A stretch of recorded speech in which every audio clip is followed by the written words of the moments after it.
Well, we're going to start our panel discussion now following our presentation of A Path Appears. And we want to say a special thank you to our national partners for this event, ITVS, PBS, CPB, Women and Girls Lead, and our local partners, the O'Connor House, Mesa Police Department, Arizona Cactus Pine Girl Scouts Council, Dobson Ranch Library, KET 8, and the City of Mesa. At this time, I'd like to briefly introduce our panel members, and then we will start our discussion.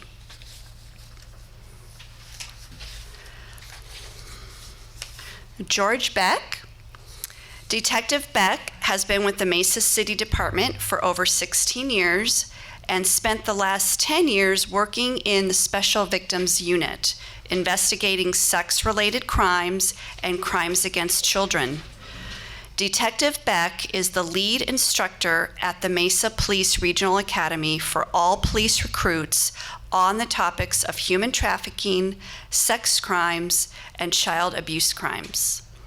Detective Beck is trained as a child interviewer under the Maricopa County Children's Justice Project protocols, is a member of the Arizona Child Abduction Response Team, and is one of the original detectives involved at Mesa PD and their efforts to combat domestic minor sex trafficking. Since 2011, Detective Beck has taken a lead role in advancing the investigation of these types of crimes within the city of Mesa and the surrounding East Valley. During this time, Detective Beck has been assigned as the lead investigator in several high-profile cases involving the rescue of minors trafficked for the purpose of sex, and the investigation of these cases has become a personal and professional mission.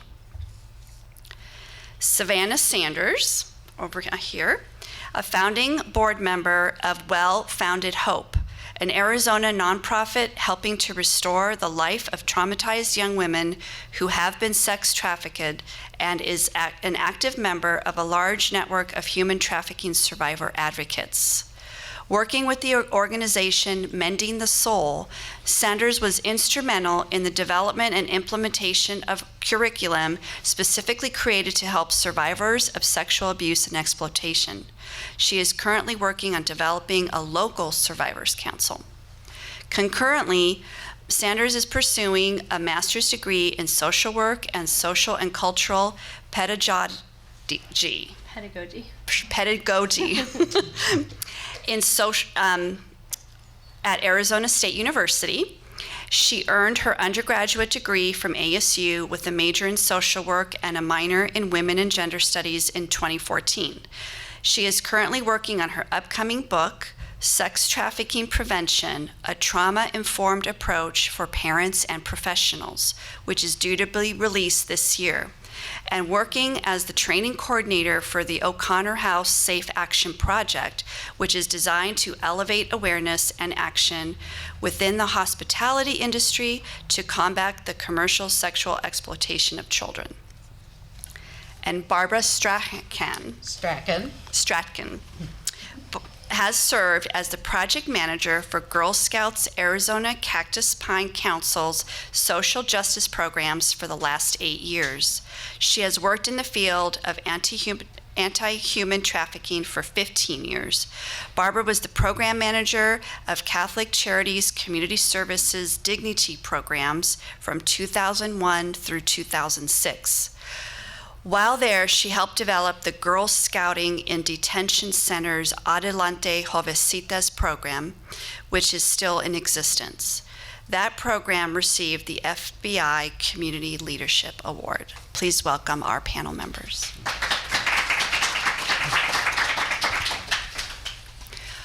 I'm sure there's going to be lots of questions from our distinguished panel. I do just want to generally start it off, and then we can go from there. I think one of the biggest things that's happening right now in our community is that the Super Bowl is coming, and that it was so insightful to me when I first had our Mesa Police Department come to talk about sex trafficking issues in Mesa.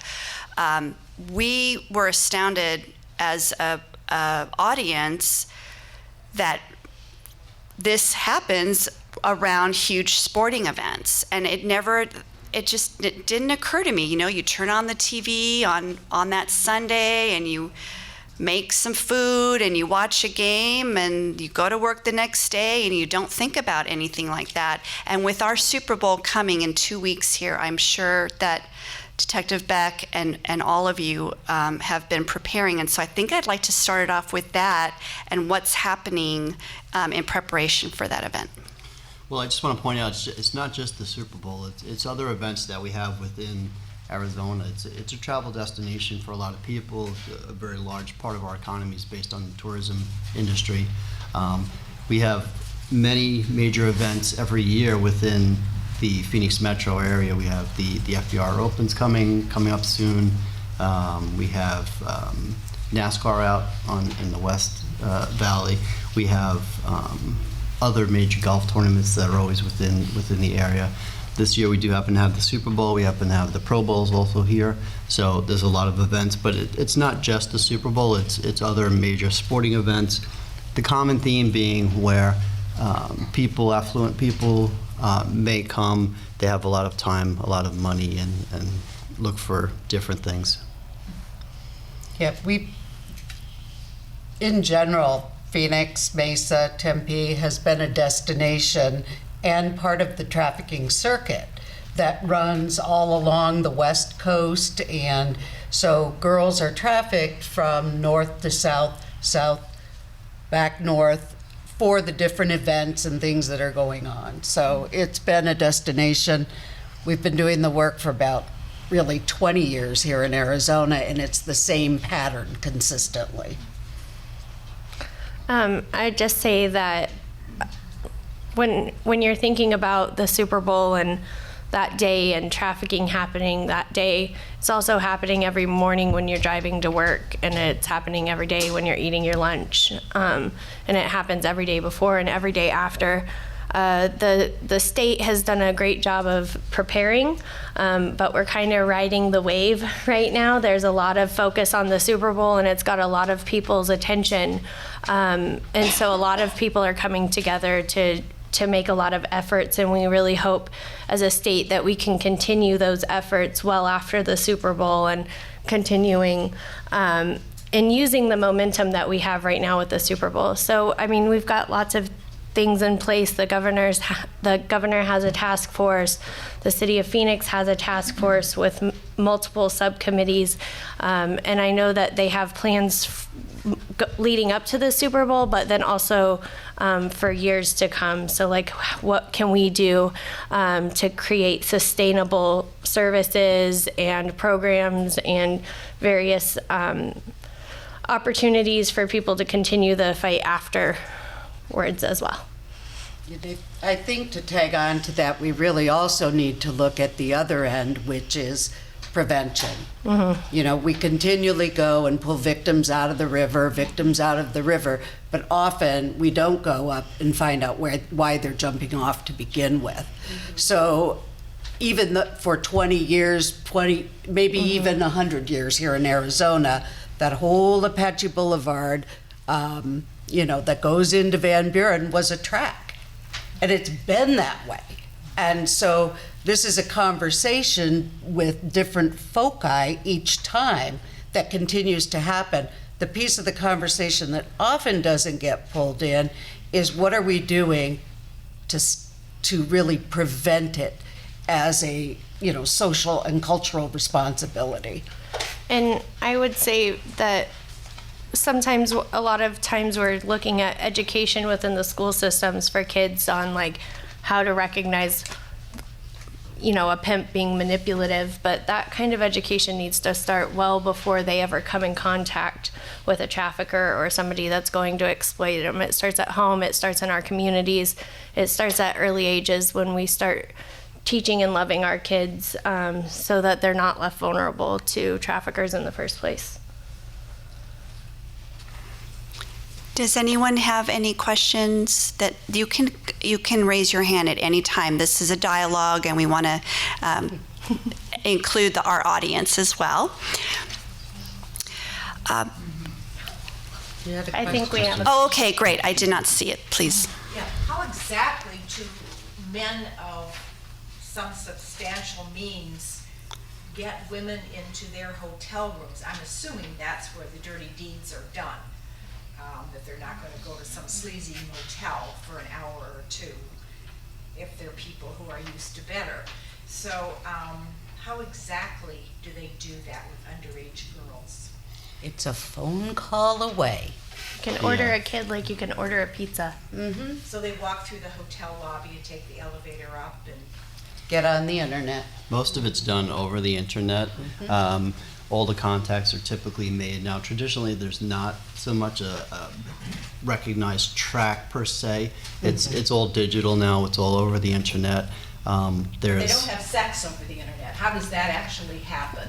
The child will be dropped off at the hotel and go up to their room, or they will be staying at the hotel, the same hotel where they would be making contacts with clients, or the trafficker could be staying at a hotel with the victim, and then that victim be taken to the homes of the various people. So the Safe Action Project, which is the organization that I work for, we've created a toolkit of curriculum that's training the hotel staff in Arizona on how to recognize and report. And to date, we've trained over 1,100 hospitality staff, and we are working with over 32 properties, and we're going to continue making contact with all 1,300 properties in Arizona. So that's a big piece of the puzzle, and that's something that we're working on. And traffickers are savvy. So once we hit the hotels, they're going to be in the They're gonna go somewhere apartments. else. Once we hit the apartments, they'll be in the houses. They're savvy. Their job is to be one step ahead, at least. It's like a chess game. Oh, sorry, I'm all pointing. Oh, no, go ahead, please. Please. It's a conversation. Exactly. What was missing for me is seeing all these women who have been, sexually abused. Why didn't we hear anything about pregnancy? You mean, why didn't you hear anything about? In the movie, or, yeah. Presentation. Yeah. Well, I mean, lots of girls get pregnant while they're in the life, and they And may. what happens to them? Well, the key piece, the child becomes the pawn for the predator. They will keep the child. I had a group of girls I worked with at Arizona Department of Juvenile Corrections. There were 5 girls who were impregnated by the same pimp who we worked with, but that pimp had their child. Do you think she was going to turn on him? Right. Absolutely not. So children can be used as part of the tool to keep that woman enslaved endlessly. Very similar to domestic violence cases when the abuser uses the child in custody battles and different ways like that, using it as another form of control. I have a question. So how come you didn't provide any Kleenex? My real question actually is kind of Barbara, right? Yes. You sparked this question in my mind when you talked about what we're doing. So we're taking children, women out of the life and helping them move on or whatever maybe. But what are we doing to maybe, or what is most effective, I suppose? Supply, demand, Detective also, I wanted to hear some of your thoughts. I know Sweden has a really interesting thing going on now. That's what's So happened there, though, I is don't know what you guys think about men are about or predators are about the hunt. So if we make something normalized, so sex is normalized, you can get it anywhere, you can buy it, well, we find the age drops then of what they want to 12, 11, 10, and keeps going down. So talking about prevention, what our example is Girl Scouts. What do we do as Girl Scouts? We build leadership inner leadership potential that helps them keep that kind of stuff away because they become strong in themselves. And so you won't find that as being a problem, you know, as you continue on. Because 5 years old is when you have to begin to instill those resiliency factors and, you know, the potential to, and have the real conversations, age appropriate, about you have the right over your body. And we can't be afraid to talk about it. But often in the families wherein this problem occurs for the daughter, as in many of the examples we see, the unfortunate part is what you're talking about very often doesn't happen, which is why this is a huge multi-pronged issue with families where these girls are vulnerable because what you just described, which is wonderful, simply doesn't happen. Go ahead. I think It go can, ahead. Yeah, but it can. And so it really can. I think that, and for me, a big thing about is addressing generational abuse. So, like you saw in some of these cases, like with the mom sitting on the chair with her daughter, that she experienced those things, and even though she was trying to protect her daughter from those things, and she had the best of intentions, and she loved her, and she supported her, and she wanted to protect her, she was protecting her out of fear, and she didn't understand the cause and effect of the abuse and the violence and the prostitution that her daughter had seen that led her right into the arms of a pimp. And so, like, in my own life, my mom, she experienced a lot of similar abuses. She was molested and then gang raped, and she tried really hard as a parent to protect me, but she parented me out of fear instead of out of love and support. And if she would have had trauma-informed care and healing and all of these different processes that would have helped her recognize those in her own life, she could have broken that cycle with me. So I think that as far as prevention, it's going to start not only us talking about trafficking, but talking about abuse and trauma and violence and community violence and the things that are leaving our kids vulnerable to pimps. Because I guarantee you, the most heartbreaking thing for me to see is that a pimp can spot a vulnerable child from a mile away, yet their teachers, their church leaders, their community members, their parents even, they miss it because they don't know what's leaving that kid vulnerable. Well, they'll talk more about driving in schools than they will about Yes. It's And that's also what we need about to change. walking away from our TVs, walking away and getting back in our communities and having conversations, knowing what's going on with the kids around you, but making there needs to be access to the prevention tools, and there's not. Mm-hmm. All of philanthropic dollars, you know, there's only about 7% that go to issues affecting women and girls. All the rest goes to other things.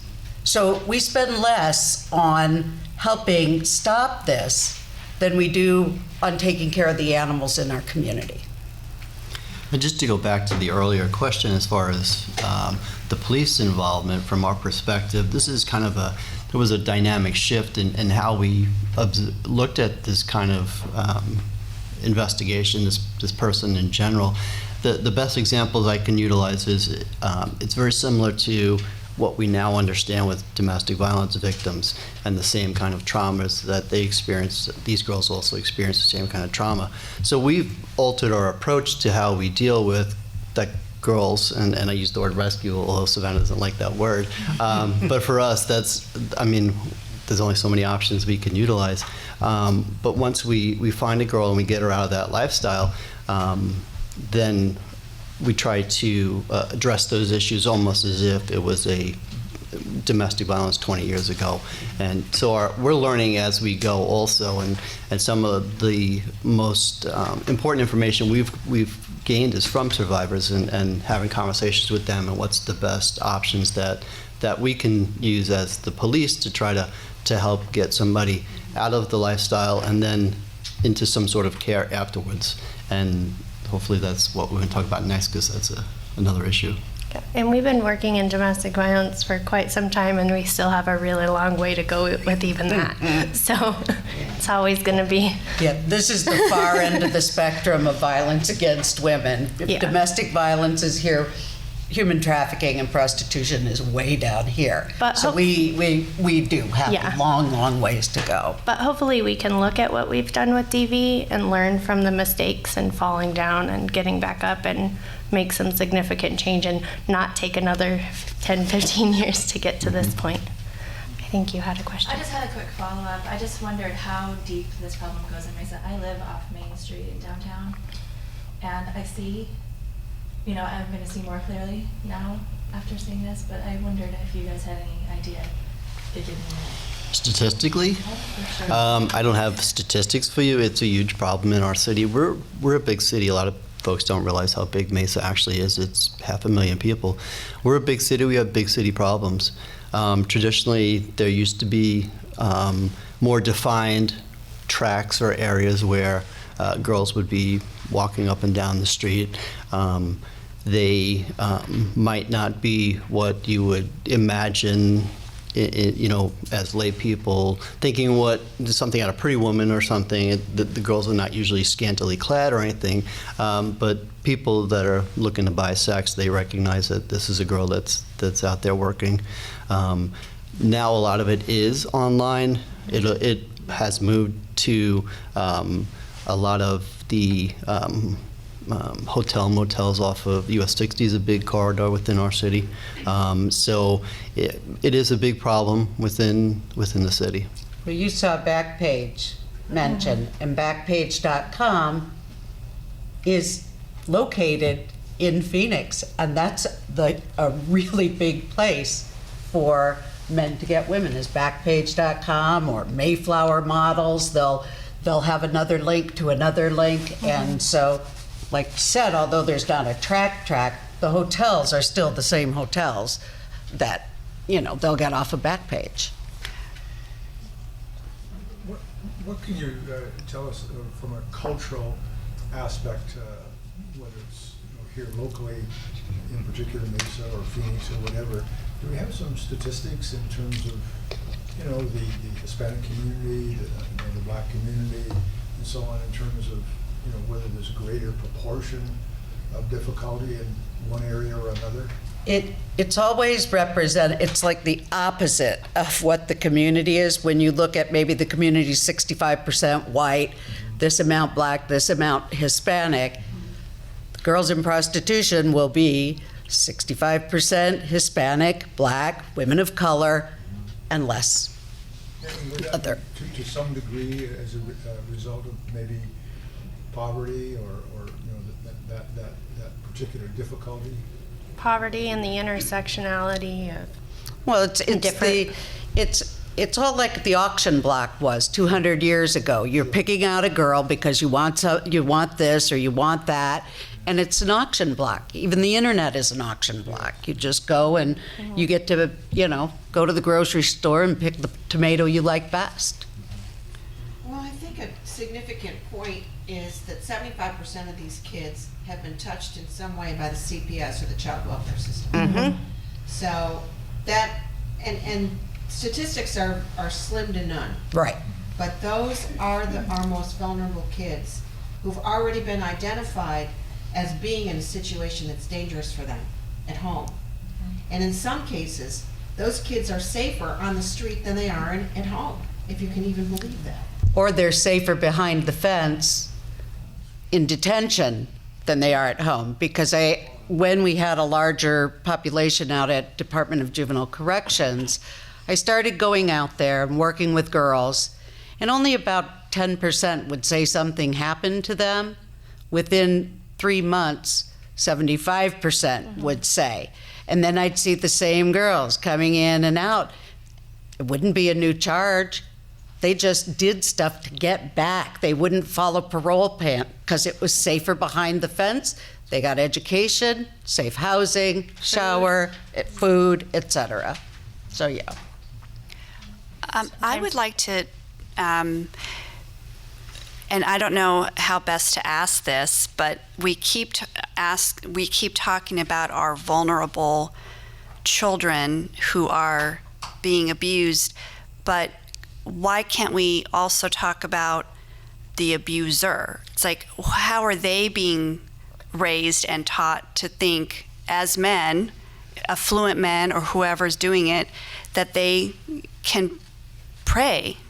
You know, I mean, it's a mental and physical issue, but what is it, where can we prevent men to act that way as well?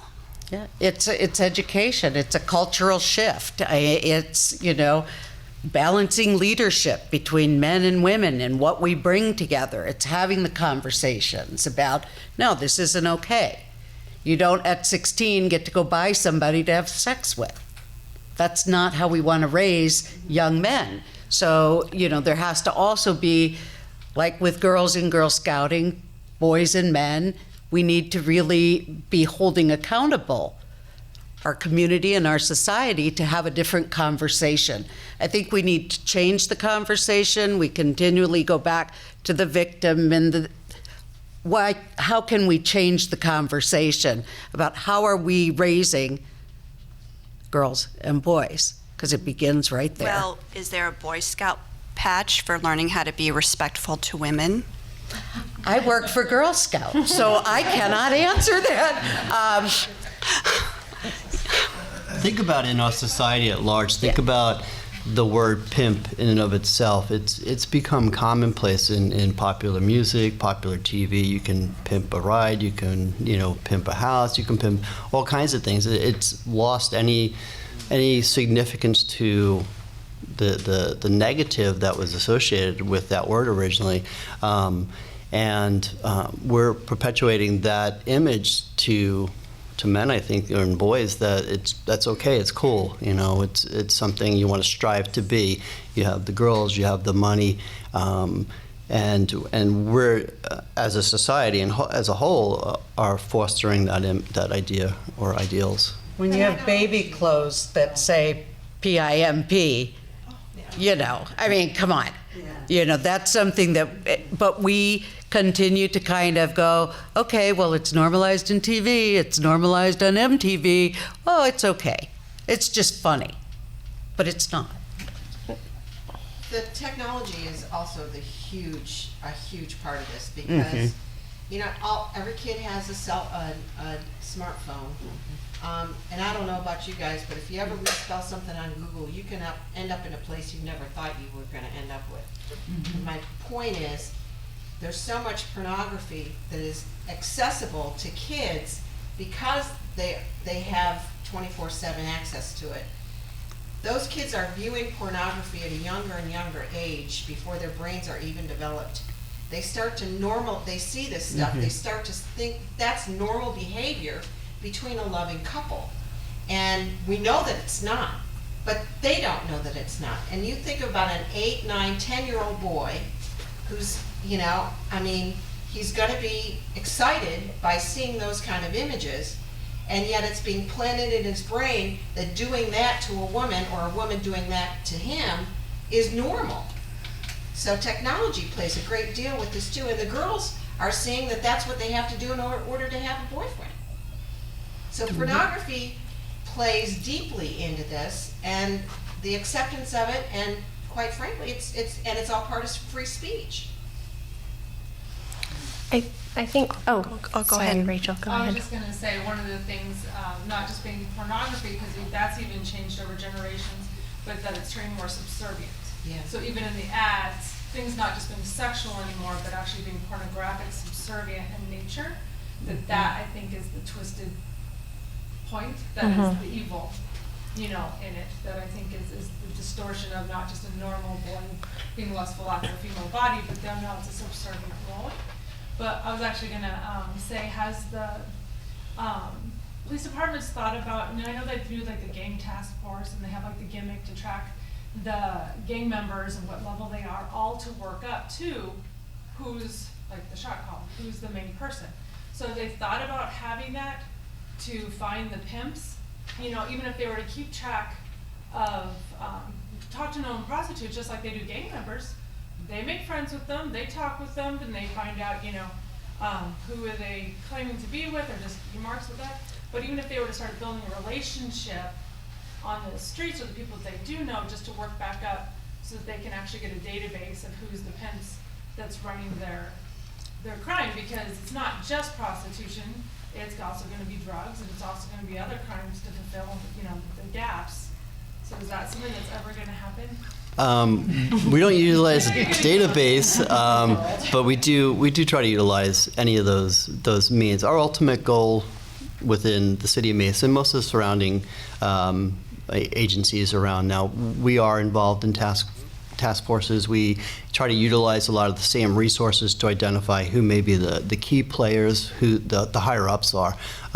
If we're able to get a girl out of the lifestyle, and then if she's willing to help out as far as give information, that's always a great plus. But as far as even the movie said, it's not the easiest, and it doesn't happen a whole lot where the girl would be willing to help out. One of the most disturbing things that I ever had happen was I came across an application being passed between girls.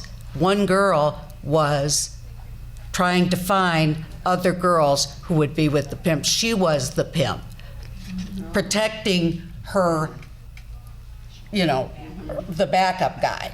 But she was the one out recruiting and making the relationships. And so it's just so multi-level and complex that there isn't going to be like in a gang where it's right here, because the second that guy goes away, there is so much money involved that immediately there's two to take his place. Immediately. And it's not always going to be this pimp with a stable. No. I mean, it can be a boyfriend who's trading his young girlfriend for drugs and alcohol and money, and it's just right there in that one little apartment that nobody ever sees, because they walk out of the house as a couple, they walk into the house as a couple, and they don't know that party that he's having that night is her in a room with being raped. So I mean, we have this one ideology of what trafficking looks like, but we really have to look at exploitation from a large perspective and look at homeless boys that are being exploited, who are having to trade sex to sleep on a couch at night. Or, I mean, it's so I don't want it to seem so huge that we can't do anything, because like tonight we're doing something, we're talking about it, we're having conversations, and hopefully when you walk out of here tonight, you will start to see things a little bit differently, and that is doing something about this issue. But it's as simple ever as growing and ever when a guy changing. brags about it, you turn and say, "Really? Yeah. That's really disgusting." I mean, those are simple things we can do that can have a major shift down the road if we just start to have the conversation. When the bragging starts, go, "That's disgusting." And I wanted to say one thing quickly about the demand as well. These boys are hungry for new education, and we definitely live in a society that makes women targets for sexual violence, period. But I've been able to work with amazing groups of boys, all who, when I've asked them something like, what do you see as inequalities when it comes to women, their first answer is always pay gap issues.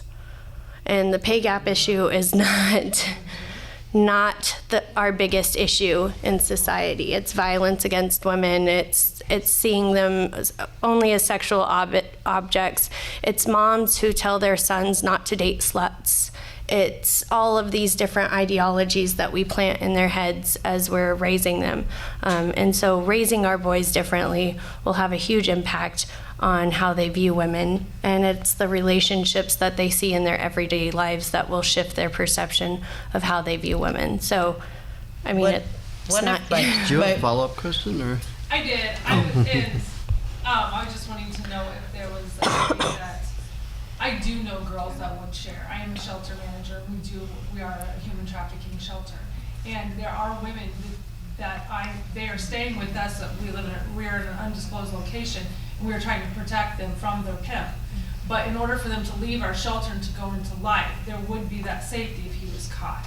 But it also has to be anonymous. So, like, I know we still say, like, if you're a human trafficking victim, there's hotline numbers for that. But if there was just reporting most people we serve are from Pinal County and East Mesa. So we actually get a lot of sex trafficking victims from Mesa.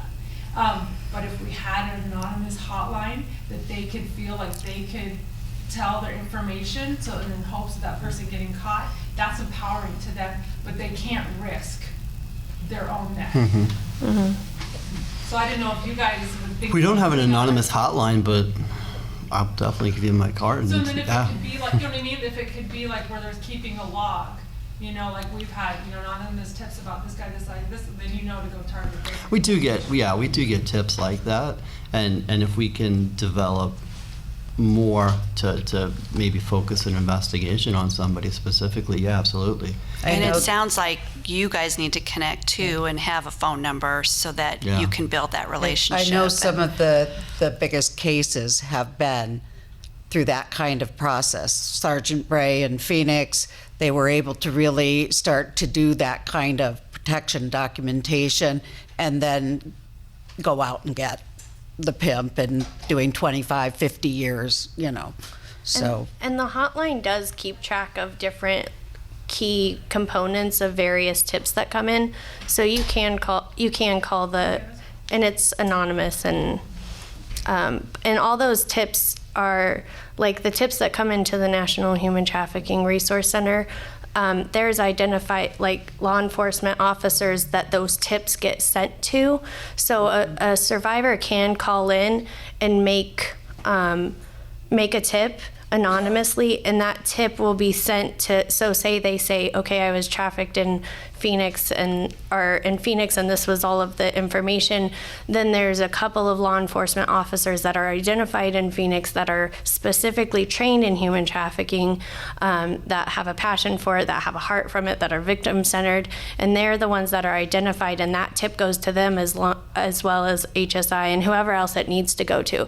So in Mesa, it's Dominic Kaufman who's the lead person that all of the tips get to go to, and then he coordinates with people in the East Valley or whoever he needs to. So, so say one time somebody calls in and it's just like some information.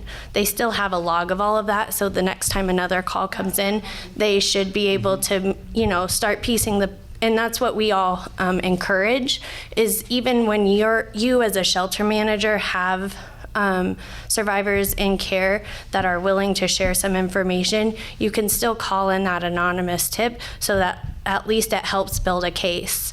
So like if one time it's a license plate number and the next time it's a description, those can maybe be keyed together.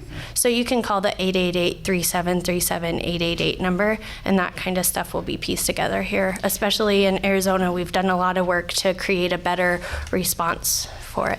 And I do want to move into what we can do, now, all of us here tonight, to help all of you. How can we, as you know, residents of the Phoenix metro area, what do we need to do to help? Be aware, make the phone calls, invest in your communities, invest in girls.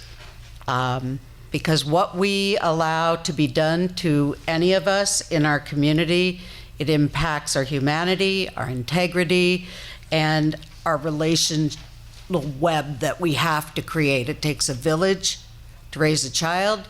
It takes a whole lot more to get a child out. So I think it's really investing different in our time, resources, and talent, making sure the services are there, because everybody that has shelters or working with, you know, trying to put programs together rarely gets the funding they need to stay long-term, because you have to know that girls are going to come in and out a few times before they're all the way done. This has been it's a pattern that you have to break. So investing in both the awareness, prevention, and the long-term solutions for people that finally get out as a community. Small things, talking to each other, talking what you learned here tonight, share that with somebody else. There's some simple steps. I think a big part of it too is as a community, don't be afraid to make that phone call. Call the local police. there's only 800 police officers in our city, and so we can't be everywhere all the time. And we definitely appreciate any input from people calling and notifying us of things that they may think, or if it feels weird to them, it probably is something going on. Yeah, stay in touch with this area. If it doesn't look right, if it doesn't feel right, it's probably not right. So it's better to be safe than have somebody stuck. And something that you guys can do tonight is if you take out your phones, you can put the hotline number into your phones. I'll wait.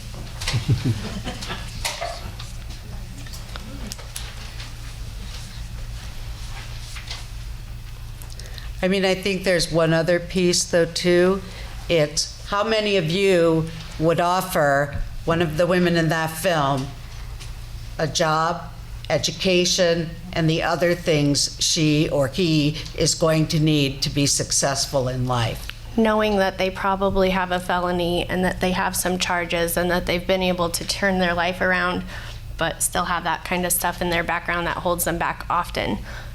One thing I always hear from fellow survivors is that they left the streets with no skills. And I think that's absolutely not true, because if you can survive out there, you've gained some serious skills.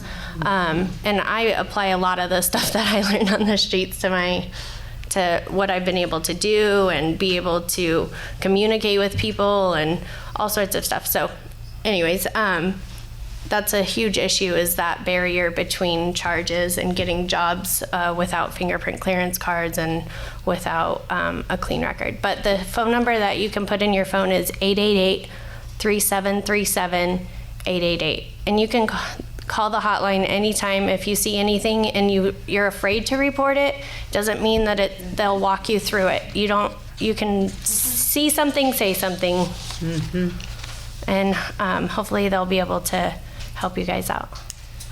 What do we call this hotline in our phone? What kind of hotline exactly?